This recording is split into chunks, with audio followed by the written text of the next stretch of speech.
morning and welcome to Planning and Development Committee for today, the 11th of April 2018, and I thank you for your attendance. Before I go any further, I would like to introduce the officers that are in attendance today, so I'm going to go from right to left. From Environment Services, we have Mr. Niven, Mr. Scott, Mrs. Conliffe, Mr. Bryan, and then on my left we have Mr. Elliott from Legal Services, Vice Convener of the Committee, Councillor Braun, and from Corporate and Democratic Services, Mr. Williams.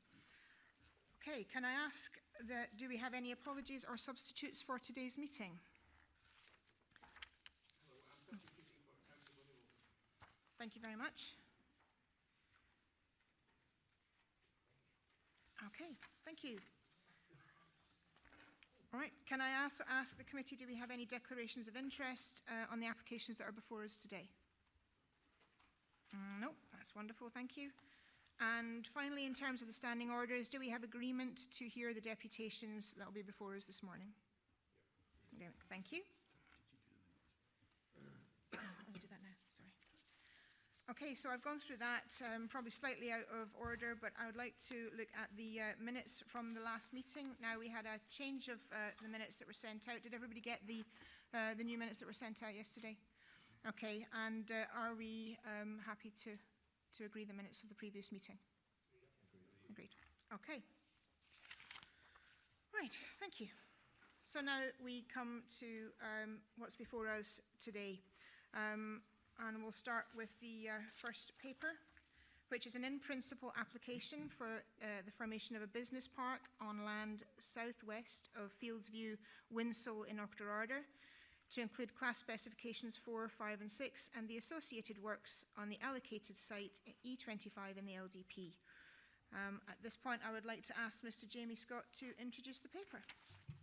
Thank you, Convener. Yes, just firstly, I'd like to give one update. It's a minor one.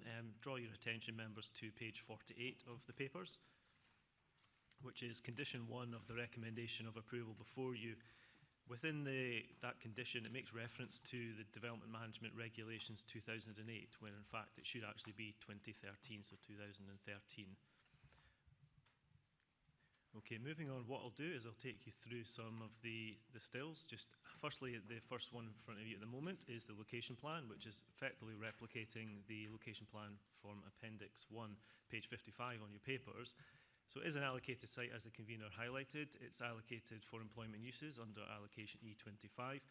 The site is approximately 6 hectares, which is 75% of the overall allocation. There is a small part of the site, sorry, part of the allocation which is not subject of the application before you today.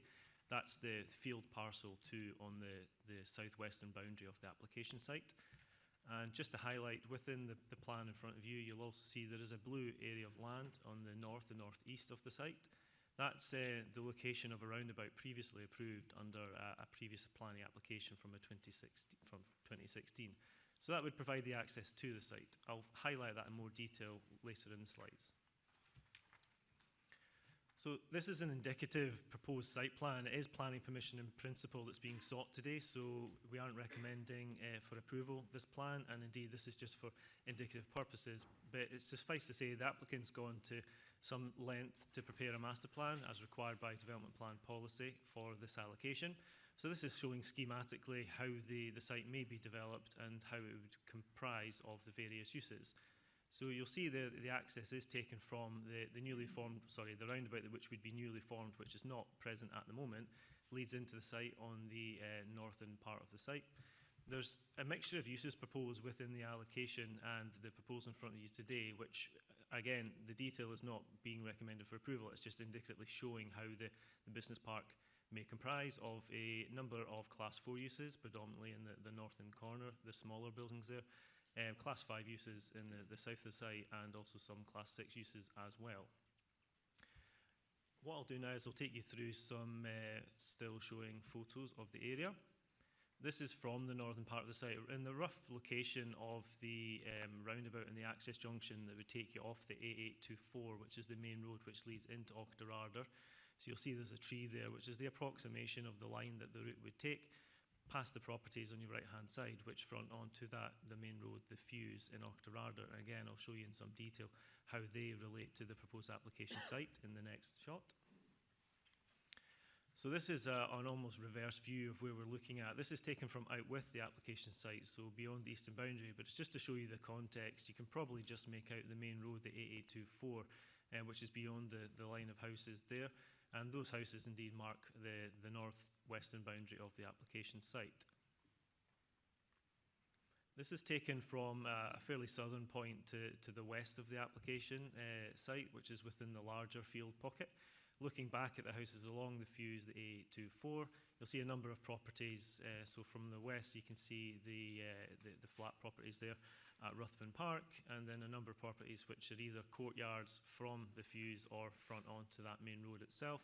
Just to show characteristically, it is an agricultural field at the moment, although not currently being used for agricultural purposes. This photograph is taken from immediately south of Ruthven Park, the flats that I referred to earlier. So it's just showing you the general typography characteristics of the site.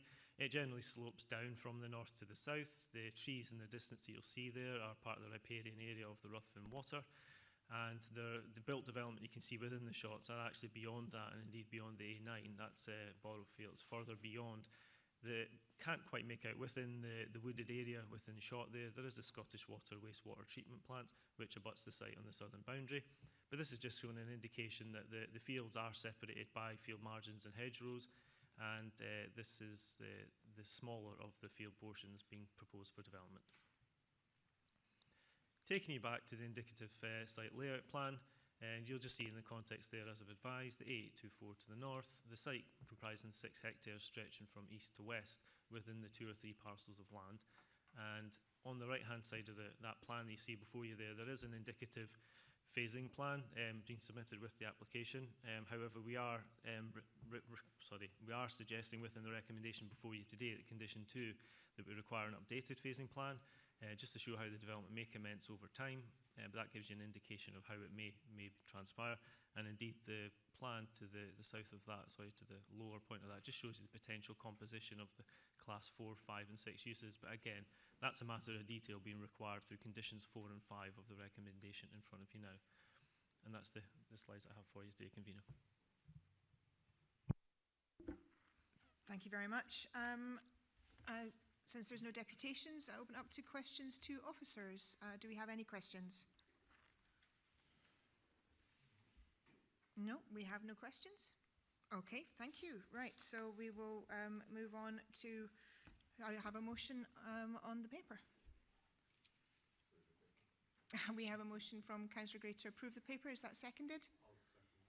And that's seconded from Councillor James. Do we have any amendments to the paper? Okay, well, I'm sorry, the motion is amended with the condition that was stated earlier. Absolutely. In that case, the paper is accepted with the amendment, and thank you very much indeed.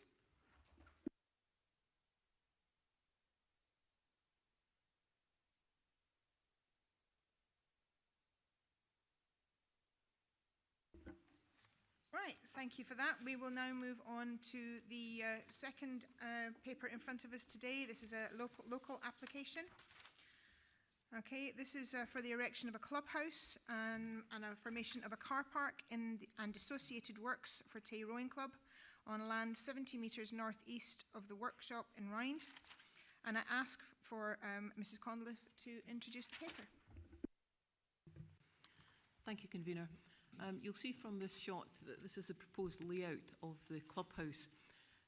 The River Tay is to the south, it's to the north, but at the bottom of the screen, because you'll see that the north point is the other way around.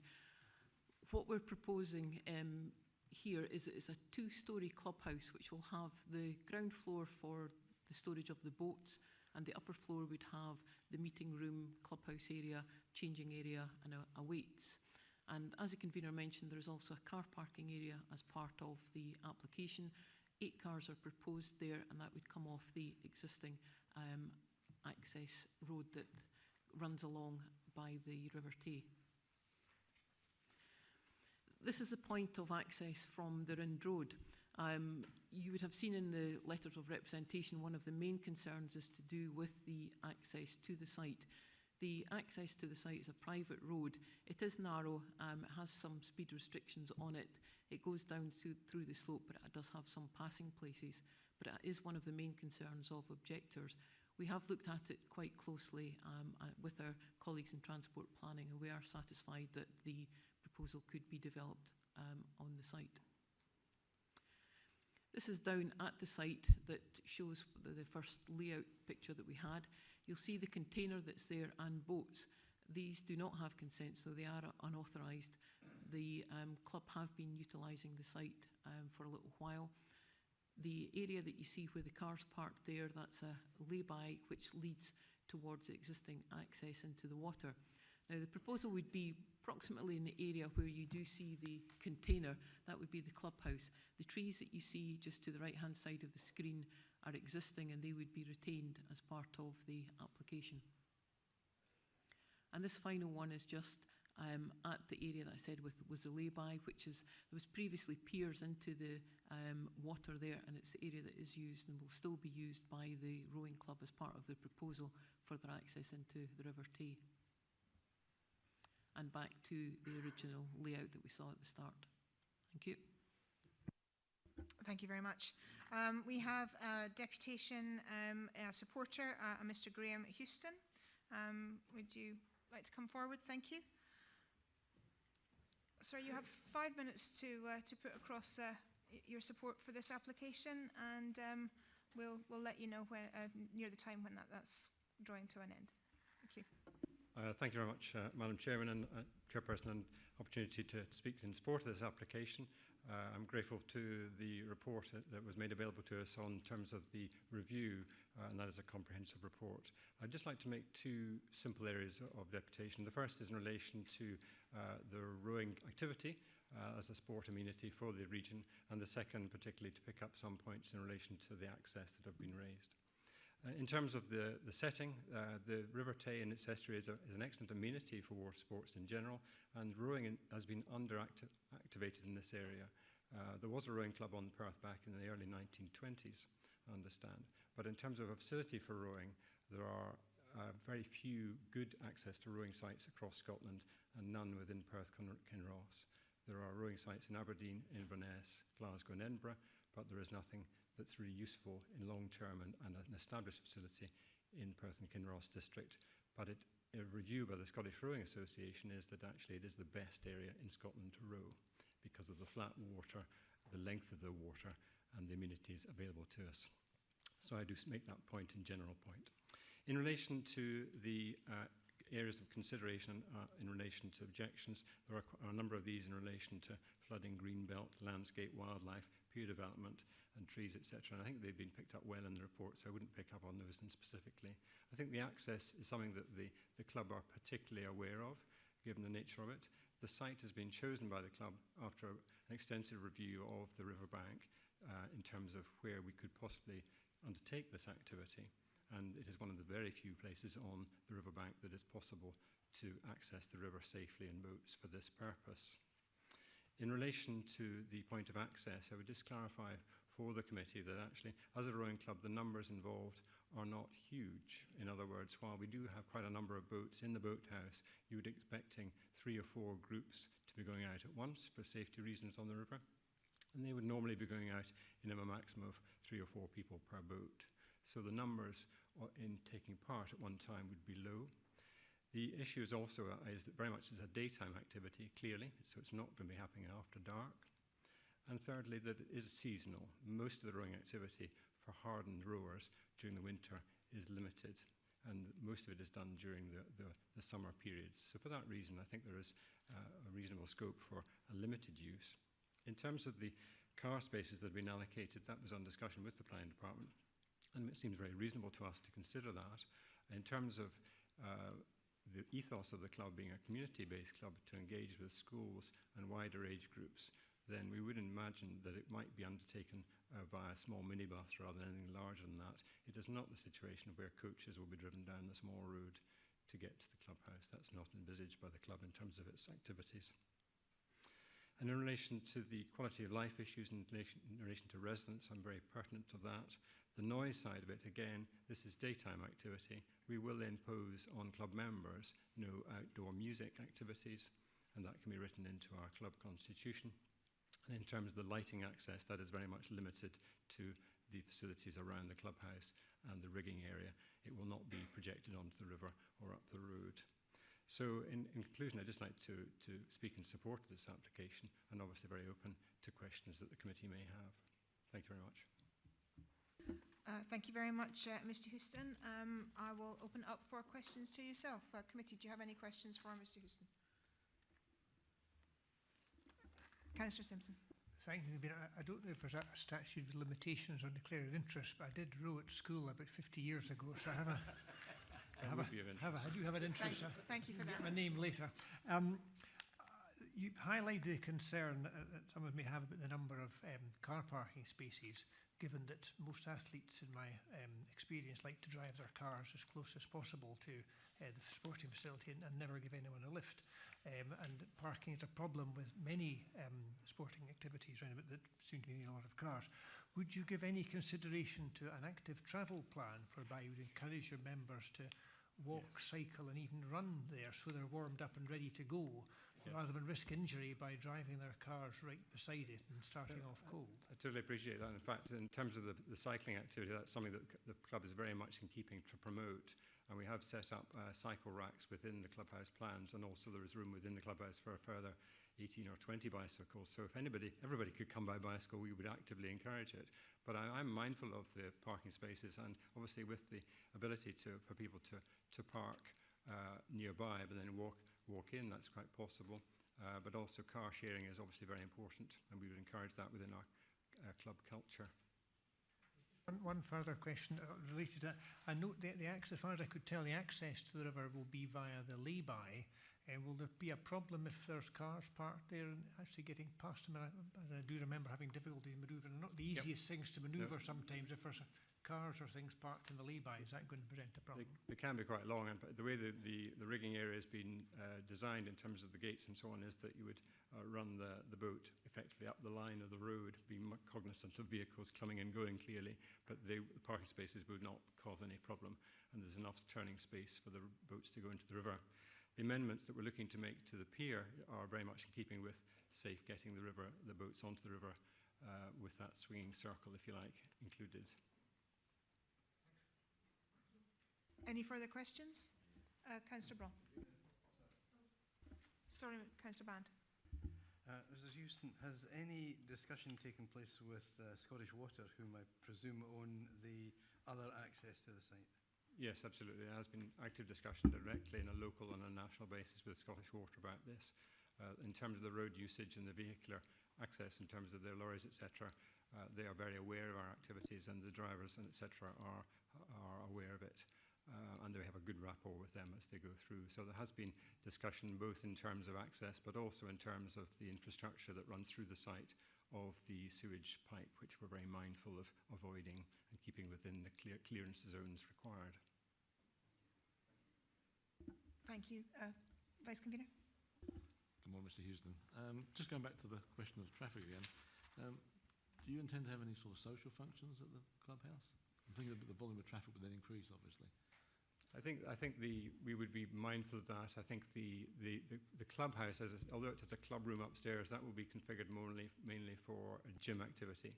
So in other words, rowing machines and weights, etc. So it's not envisaged that there will be a bar or that side of things. We would encourage people to use the change facilities and then go off into Perth and use the hostelries there rather than on site. Sorry, supplementary. Yes. How many members does the club have?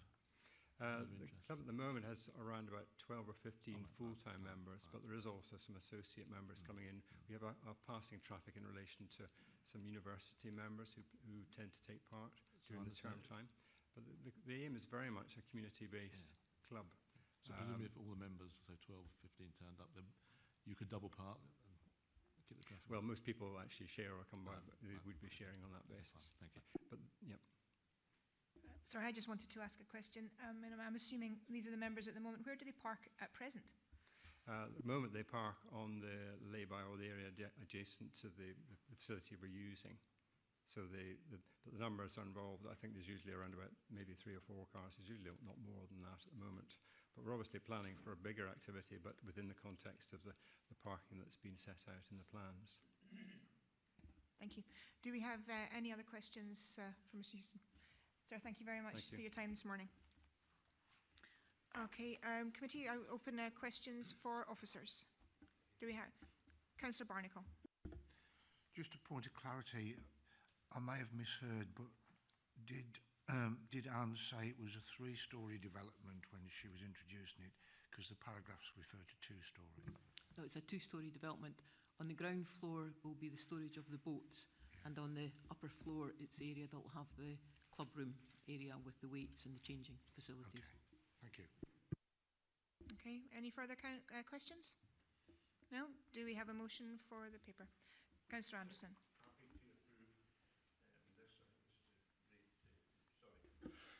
Happy to approve this motion. I think this would be a great way to start developing the tea. I think there should be far more leisure as well as commercial in the tea, and I think this is a step forward.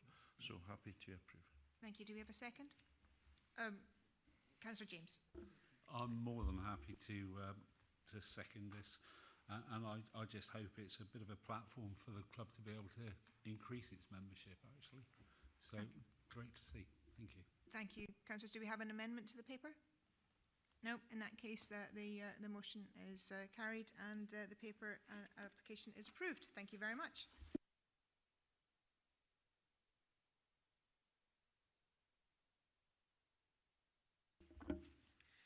Right, on to the next paper, 521.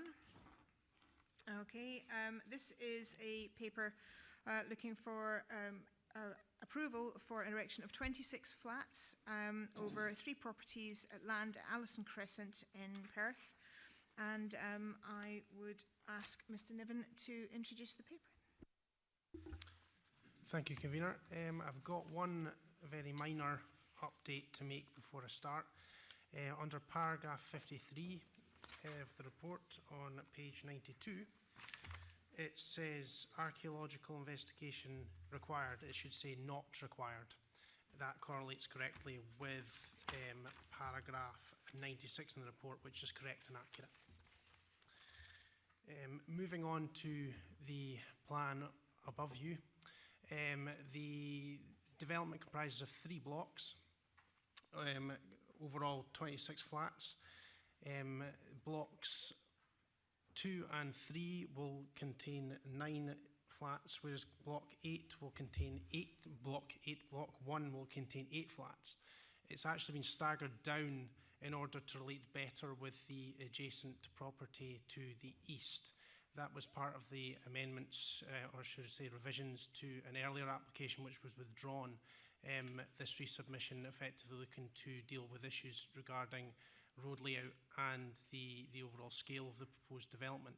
But as you can see, the development runs across the site through the centre. The site itself slopes from Allison Crescent down towards Puller Terrace, Puller Terrace being at the bottom of the site, and Allison Crescent being to the north, just next to the green area of open space. Just beyond that open space as well as Greg Place, just to give you an idea of where the property sit. It's difficult on the screen, but it's just it runs in a row, an angle beyond that public open space. This first photograph is taken from Allison Crescent looking southeast. You can see the flatted property immediately adjacent to the property, where the blocks have been staggered to relate better with that property itself. And beyond that, you can see the back of Puller Terrace.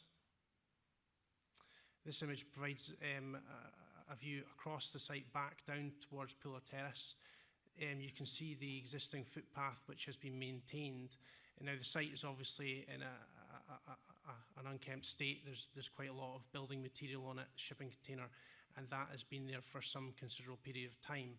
But an effort has been made to retain that access down to Puller Terrace and Primrose Crescent for access to the wider community and the bus stop beyond that.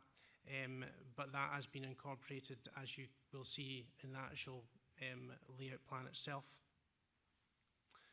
This photograph shows the access into the site itself, the properties on the right-hand side above the site, and beyond the area of landscaped ground is Greg Place. You can see in this photograph the level drop, that obviously the levels drop down from the back of Greg Place down towards Puller Terrace. The flats will be constructed to the left of this photograph, just beyond where the shipping container is, but the access will come in at this point and then come back around in itself and into the back of the development. This is a photograph looking from the south, from Puller Terrace itself. You can see up towards the properties on Allison Crescent.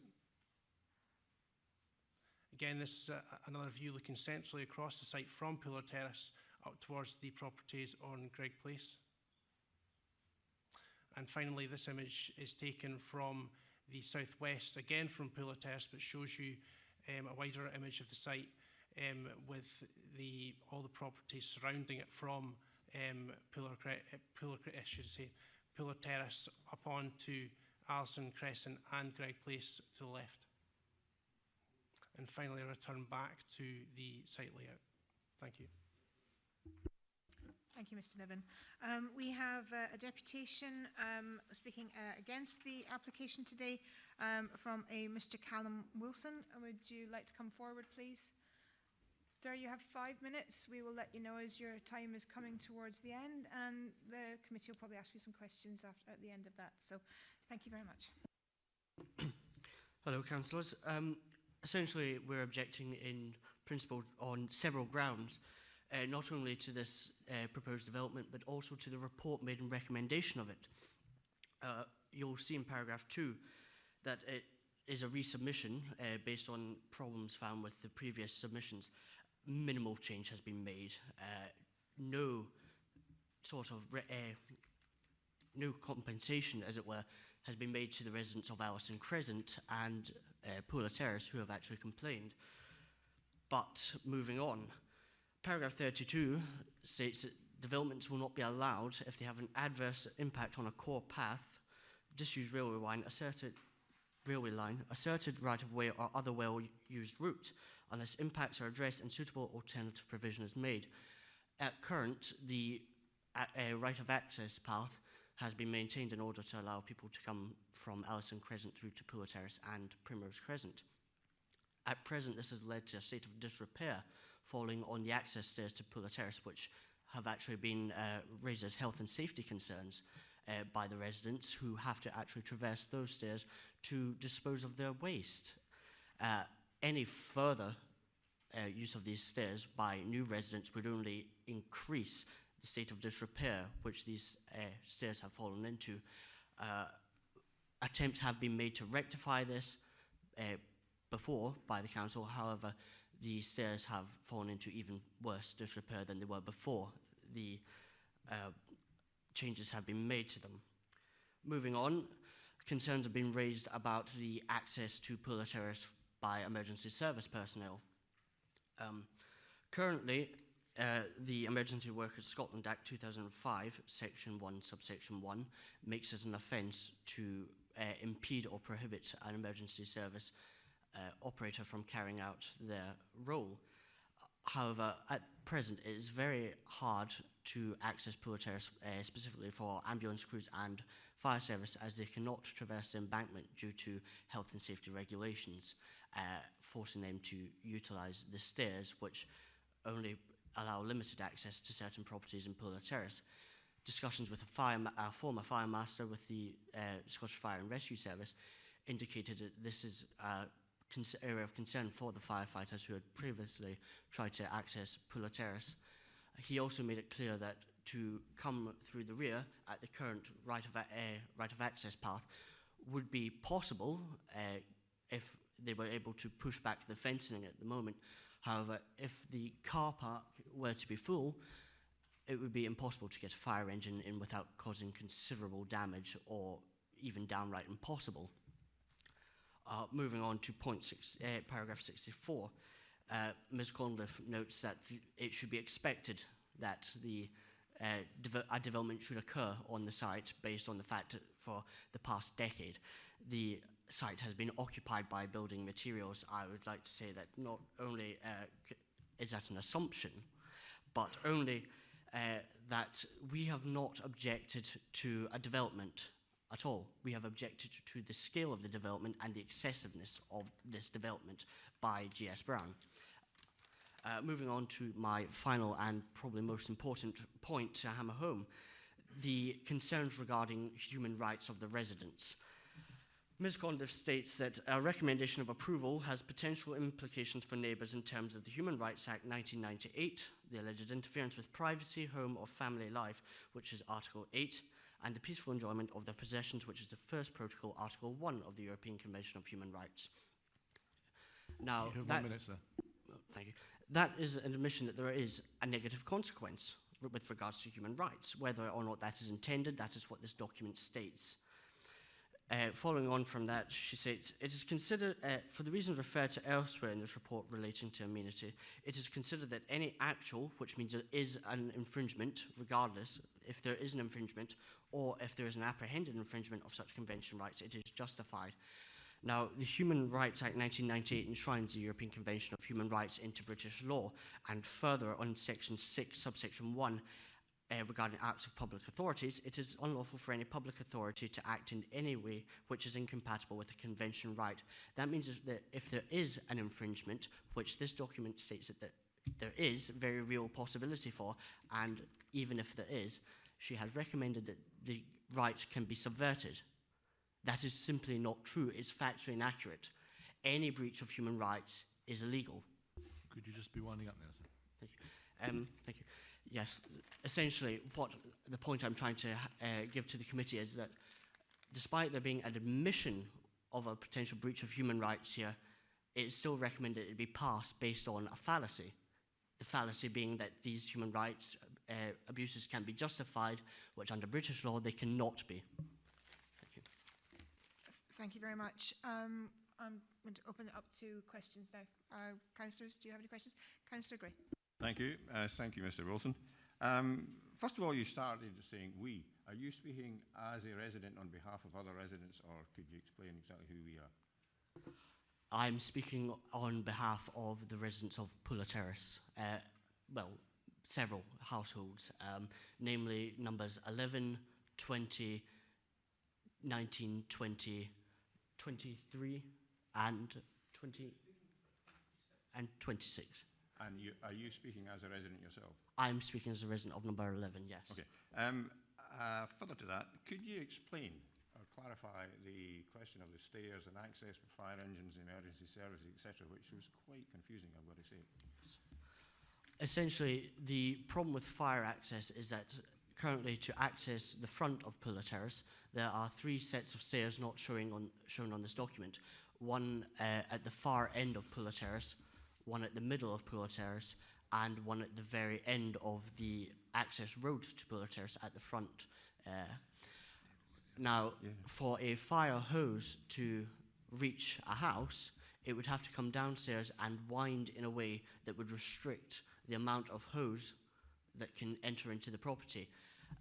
Unfortunately, they cannot come down, as I mentioned, they cannot come down the embankment, which would lead to a straighter access to the properties, thus easing the strain on the hose. And regarding the rear, that was with discussions that the firemaster cleared up, saying that if they absolutely had to, they would come round to by Allison Crescent and use the rear, the current access provided at the rear, with some adjustments made to allow the fire engine to pass through. Right, so you're saying for the front of the houses, is that the south side of Pulla Terrace houses, the south face of these houses, they have access for fire engines along Pulla Terrace itself? Very restricted access, yes. Restricted, but for the rear of them, the access is dependent on this site. Is that what you're suggesting? That's exactly what I'm saying, yes. Okay. Thank you. Okay. You happy there? Yeah, thank you. Thank you. Councillor Anderson. Historically, Puller Terrace would always have had that issue, and even before the development of Greg Place, etc., there would be no access into the back of Puller Terrace. Is that correct? I can't comment. I can't remember that far back, unfortunately.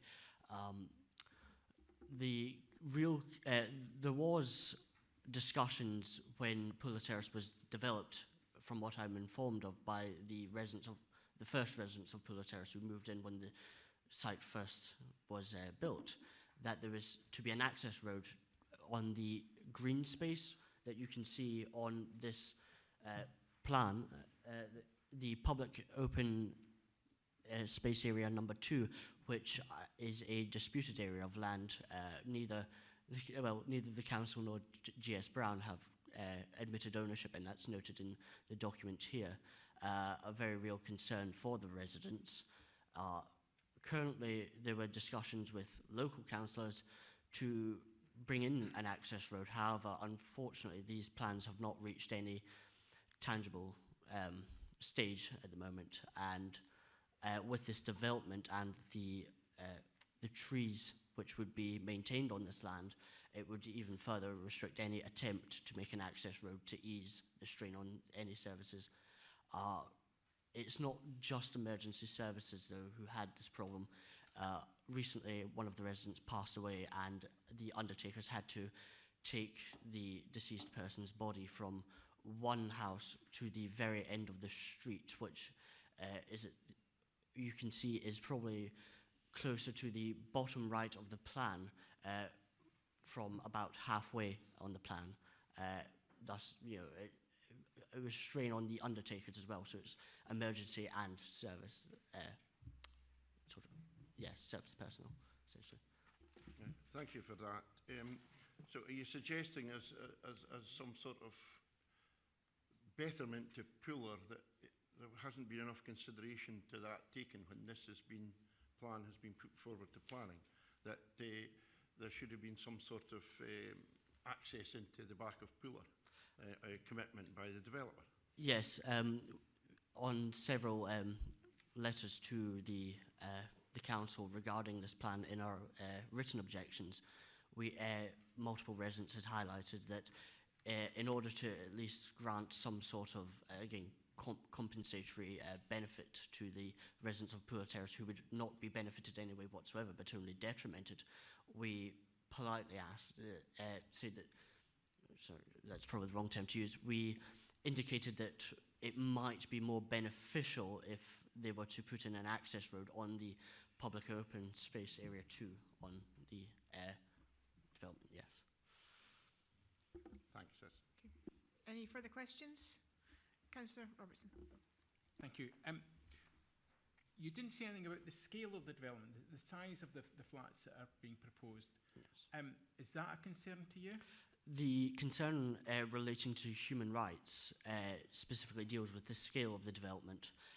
As I said before, we're not objecting to a development of flats, we're objecting to the scale of the development, and that is what the human rights basis is based on, because at current, from the residences in Puller Terrace, anyone with reasonable eyesight, and I would not categorise myself as someone who does, could see into a third floor flat's window with very much ease without the aid of binoculars or telescopes, and vice versa, the residents of a third story flat would then be able to see directly into the rears of the property of the north-facing side of the properties at Puller Terrace, and that is the objection based on human rights. If it were to be 2 stories, it would be sufficient to mitigate the overlooking, but currently the 3-story height is where the issue stems from.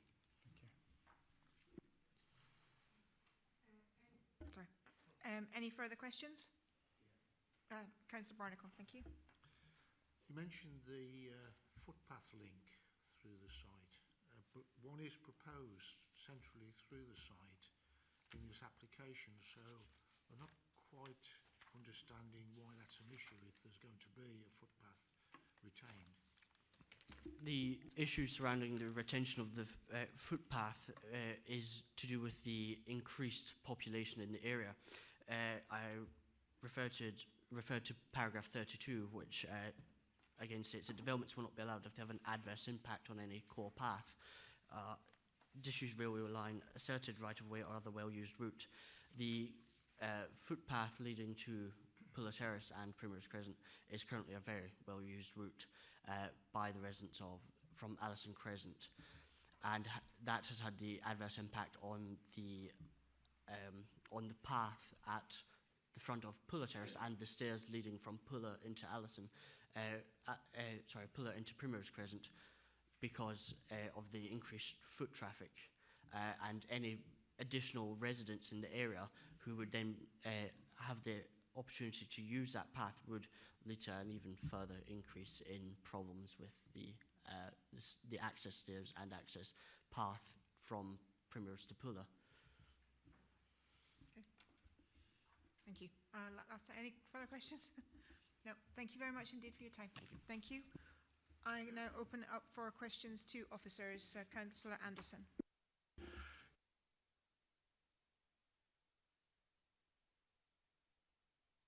Sorry. Is there any obligation by a developer or the council here to actually put another access into Puller Terrace? For instance, is Puller Terrace up to the standard one would expect for access, etc., considering the time it was built, etc.? I think looking at it reasonably, you would have to consider the site itself and the connections out with that. So appreciate that there may be concerns raised about the stairs within Puller Terrace, but it is our view that the developer can only do what he can do within the site itself, and the connections beyond that are then an issue maybe to be taken up if they are adopted or not adopted. Then it'd be the residents to take that up directly with the council separately. But for the purposes of this application, the developer has shown that they're providing adequate and acceptable interconnectivity with the wider footpath network, including the provision and retention of a footpath link, which will link in with the existing footpath, which runs along the back of Puller Terrace. Obviously, one of the major concerns with local residents was about retaining that access so people can use that as a shortcut, if you like, over towards the bus stops on Primrose Crescent. Otherwise, they would have to walk all the way down and round. So, essentially speaking, this development is retaining and improving upon the current situation. Yes, but just to follow on, there's no obligation to put an access in that the emergency services could get into the back of Puller Terrace. I'm not an expert in that field. That would be down to building standards, but they would be looking at this development in isolation itself. So can you provide adequate access for this development? They would not be considering about the flats or properties surrounding that, in particular on Puller Terrace, which are accessed separately and were constructed a number of years ago. It would be down to the developer to offer that, rather than us be able to actually condition that they had to provide access for those residents to the rear. Thank you. Thank you. Councillor Gray.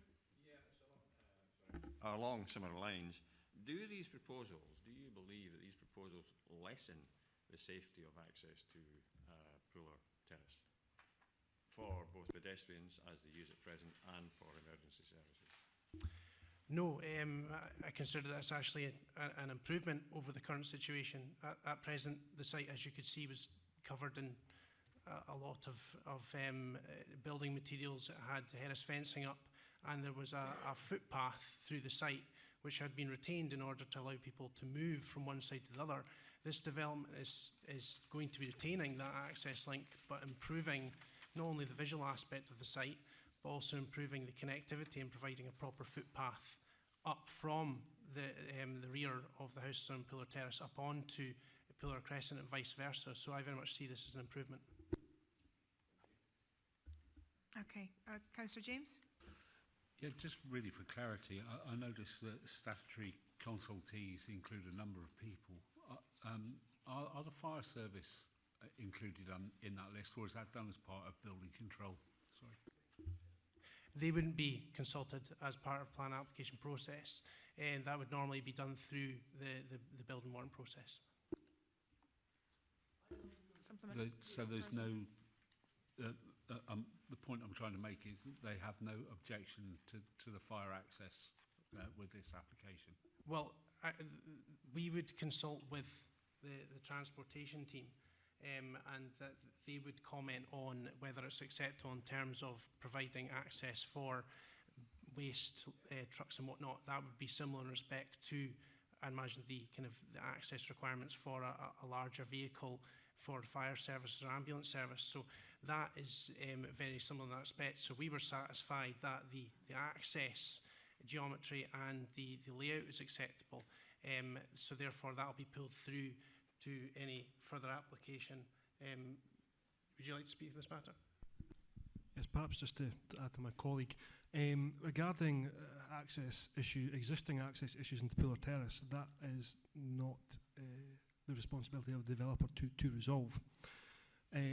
Regarding the current situation, it seemed to be suggested that, and I do say this a bit of scepticism, that the desired access for the fire brigade is essentially down the side of the hill, which I take with a pinch of salt. I would say that this is actually a vast improvement on the existing situation, because basically the accessing, the turning arrangement can facilitate fire service vehicles to then basically be within approximately 20 to 25 metres to sort of the footway there, and then the houses are just beyond there. So I would say that potentially that would be an improvement to an alternative access for fire services if they choose to use it. I believe the current situation is, as described, is they essentially run hoses down the sort of steps and over the side, etc., to gain access. Are you happy with that, Councillor James? Yeah. Thank you. Vice Convener. Yes, if I may, could officers or perhaps Mr. Elliott just clarify this question that Mr. Wilson brought up regarding the Human Rights Act and how that applies? Would you have some clarification on that? Well, my understanding is that the reference to human rights is quite a lot based on the scale of the building. And I would simply say that the whole point in the planning process is to assess the impact upon neighbours and of the development itself. And you have, in the appraisal, you have references to the impact in terms of overshadowing, overlooking, etc. That is the assessment you are making. And it's not to say that there can be absolutely no impact at all, and therefore anything we would breach of human rights. It's what's reasonable and whether there is a sufficient,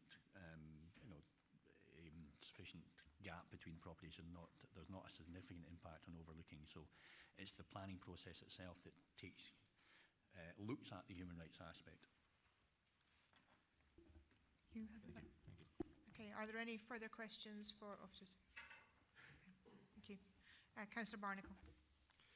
Yeah, just a question about the height of the buildings and the potential for overlooking that's dealt with in paragraphs 63 to 69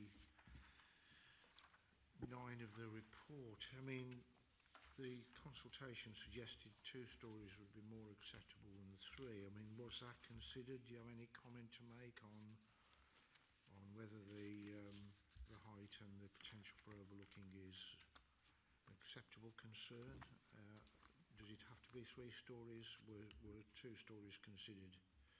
That's the question. Mr. Niven. Yeah, the development that's been put forward to us for assessment is for largely 3 stories with a split in block 1 down to 2 stories. Now, there was a previous application submitted in for 3 stories right across the board. That was through discussion withdrawn, and a further application which is now before you with a redesign on block 1 in order to better relate with the adjacent property has now been submitted, and we consider that to be acceptable. In regards to the 2-storey, on this site itself, given the distance involved, we are satisfied that there would be no issues in terms of overlooking or overshadowing. The distances involved are such that, for instance, from the rear of block 3 to the nearest property on Greg Place is over 25 metres from the window to window, which is far in excess, plus there's also the drop in levels. So the site's not level with the properties around it. There's quite a significant drop down the site. So in effect, the properties in Greg Place will be looking onto the rear of those properties, but they will be looking largely down onto the site itself. But the distances involved are such that we don't consider to be an issue. Likewise with Puller Terrace neither, which is actually 45 metres from the rear of the block to the rear of the properties on Puller Terrace itself. So we do not consider there to be any issues with this development itself being 3 stories. I should also draw your attention to that just down the road, there was a similar development of 3-storey flats approved on arguably a smaller site itself. So there already is a relationship in that area with this scale of development. This is just continuing this pattern, but on a sloping site. Thank you. Do we have any further questions? Sorry. Okay. Do we have a motion? Councillor Mann, could I ask you to put on your microphone? Thank you. Thank you. The whole premise on this about access to Puller Terrace has been there for 60 or 70 years with no issues at all. At the run out at the end, there's no difference between the road level and the footpath in front of the properties at Puller Terrace. There is at the west end of Puller Terrace, there's a variation there. But I think any access to Puller Terrace from the rear must be an advantage to the people in Puller Terrace. And I see as a red herring that's been brought out in many things today. Okay, Quite happy to approve that paper. Okay, and seconded, Councillor Anderson. Yes, happy to second. Thank you. Do we have an amendment to the paper? Councillor Robertson. Thank you, Convener. I'm happy to move an amendment that the application be refused because of the 3-storey element contained within the application. That would be an RD1 and PM1A policies. I think the developer has made an attempt to try and scale back on the development, making one of the blocks 2-storey. But I think if the whole thing was 2-storey, and all the surrounding properties are 2-storey in the immediate area, so I think we should listen to what the local people have got to say. They know the area well, they live there, and if it comes back with an application for 3 2-storey blocks, then I think we should happily accept it. And we'll get the advantages of the improved access through the site with that as well. So move. Okay, do we have a second for the amendment? Yeah. Councillor Barnacle. Yeah, I'm happy to second that. Okay, give me a second.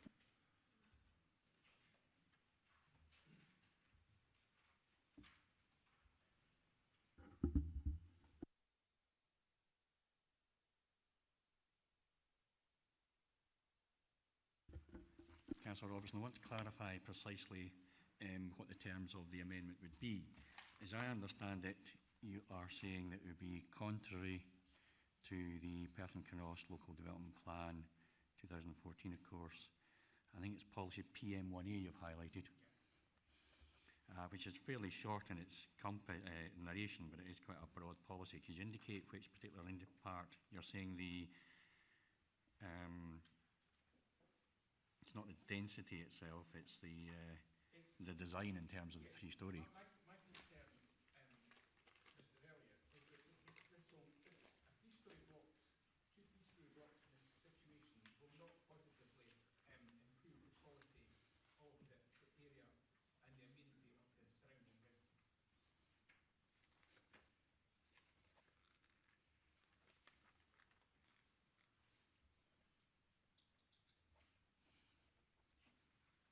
I have to be careful there, Councillor Robertson, you mentioned amenity.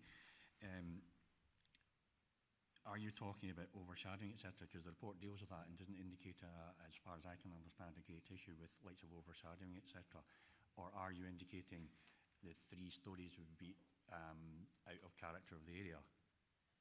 The surrounding properties are 2-storey, and I think if we allow 2-storey blocks of flats here, it would fit in far better with the surrounding properties, and would alleviate any of the concerns, a lot of the concerns of local people. So So what you're saying is you think that it doesn't reflect the character of the area because of the three-storey element rather than the two stories.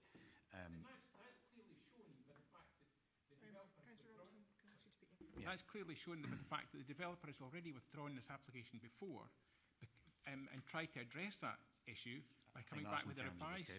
Yes. Yeah. So he obviously recognises that there is an issue there. Yes, but one question for you is, you're indicating you have an issue with the three-storey development in that area, but we've heard today from Mr Niven there are other three-storey developments in the area. I appreciate that, but not in the immediate area. Right.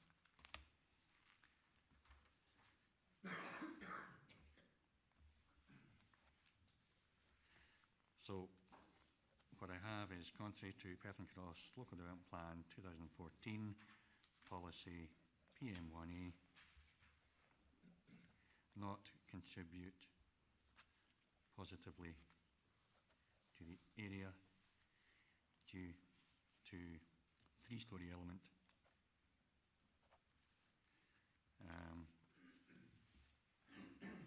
not respecting the character of the area. Okay, Councillor Barnacle, is that? Yeah, I was just wondering about policy PM1B. I think that you have to look at the category in there. I'll have a look at that.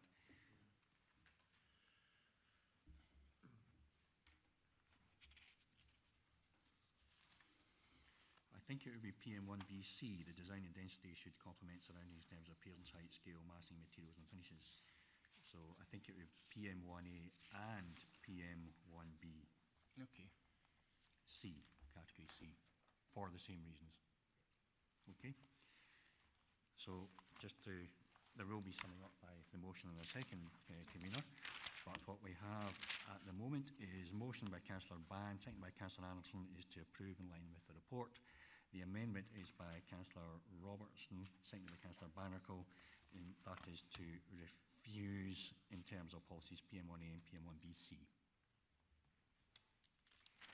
So, sum up. Okay, thank you.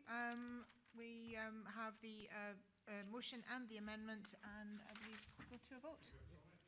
Sorry, yes, certainly, please comment. Beg pardon.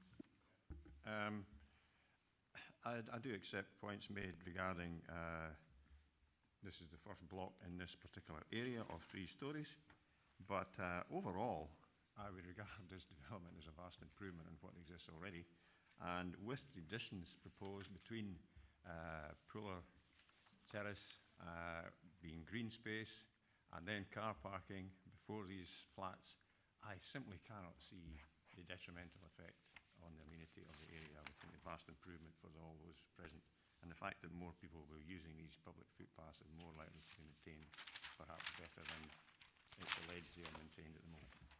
So I'm happy to approve the motion. Thank you. Do we have any other comments? Councillor Coates. I don't see where there should be an objection to 3-storey flats. There are many 3-storey blocks in Perth. Indeed, I live in one myself, and you know they're very commonplace and they're mixed within developments all over Perth. So I can't see any objection. Any further comments? Okay, thank you for the comments. And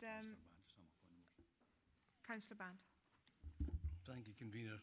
Very little to say other than that this area known as either Tulloch or Hillyland, there are many blocks in there with more than 3 stories, in fact 4 stories, over the whole area, and there are no issues with overlooking as far as I'm concerned. I have no problem with putting forward this motion.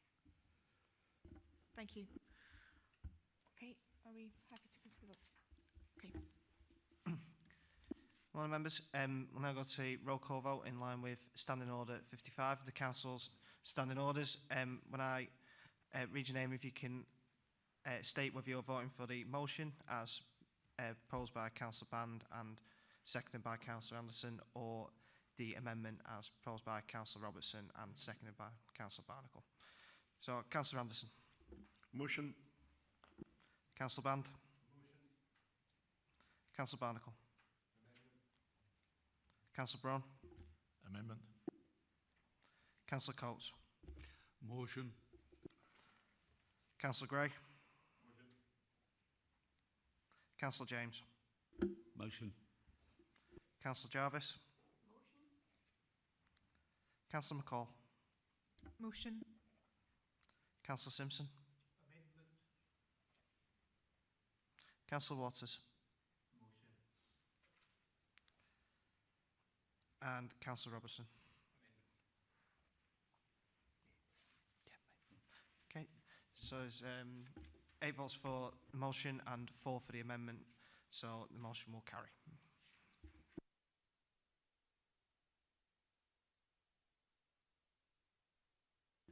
Okay, thank you very much. Thank you. And that takes us on to the last paper in front of us today. Okay, this is an application to revise the layout of 5 dwelling houses and garages on a site of former Kraken House residential home in Kenmore Street in Aberfeldy. And I ask Mrs. Conliffe to introduce the report. Thank you. Thank you, Convener. This first slide shows the proposed layout. It actually shows what was previously approved.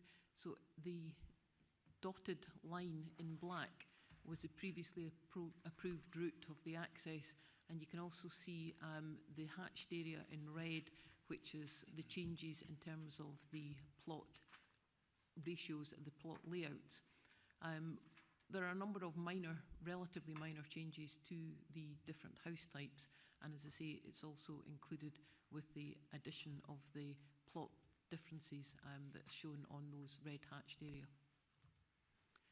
This is the access to the site from Kenmore Street, just at the roundabout there. The car that you see there is sitting in the access. And the next shot is just standing behind that car and looking into the site. So this is the access road coming up from Kenmore Street to the application site. It was, as the report says, formerly Kraken House, which was demolished some time ago, and planning consent was previously granted on the site at the Development Control Committee at that time for 5 units. So it is revisions of those 5 approved units. This is quickly going round the site in an anti-clockwise direction. This is plot 1, and then moving on to plot 2. Plot 2 is the one that created the greatest level of representation, simply because with the revised application that we have today, it moves the application an extra 3 metres towards the house that you see there with the 2 windows looking towards the site. However, we are satisfied that there is only 1 kitchen window at ground floor level, and it is some distance from the existing properties. Moving further round, that's plot 3, which you can just see the end of plot 2 there, and round again to plot 4, which is up in the top corner. You can see around that you have a mix of single story, 2-story, 1.5 story, and the final shot is plot 5, looking across the site. And lastly, we're back to the layout plan that I showed at the start of this presentation. Thank you. Thank you, Mrs. Conliffe. Do we have any questions for officers? Councillor Barnacle, thank you. Paragraph 42, which deals with the representations, says that due to the changes made, most people found the new proposal acceptable, but concerns remained relating to plot 2. Could you maybe elaborate on that? What is the issue with plot 2? Yes, during the process of the application, there were 1 or 2 things that we were slightly concerned about, and in discussion with the developer, they put in revised plans. That included removing a window on, I think it was plot 5, and moving another plot. We then re-advertised, and a number of the original letters of representation, people wrote in a second time saying that they were now happier with it, but they still retained some concerns on plot 2. Now, plot 2 is the one that I showed spent a wee bit longer as we were coming around the site. You'll see plot 2 towards the right-hand side of the screen. And the dotted line that you see was the original position that had planning consent. The house is therefore moved in a southerly direction 3 metres nearer towards Orchard Cottage. And there was concern that there was overlooking, but we have looked at it and we are satisfied that the distance is sufficient, that there will not be an issue. Any further questions? Councillor Could we, Simpson? have, could we have an indication of what that distance now is? The distance from the proposed plot 2 to the boundary is 7.5 metres. And then from Orchard Cottage, I think they've got about 8.5 metres. So the total distance is 60 metres. Okay. Any other questions? No? Do we have any comments on the paper? No? Do we have a motion? Okay. We have an approval from Councillor Gray. Do we have a second? Yeah, Councillor Anderson will second. Any amendments to the paper? No, then the paper is approved, and thank you very much indeed. That's that. Thank you.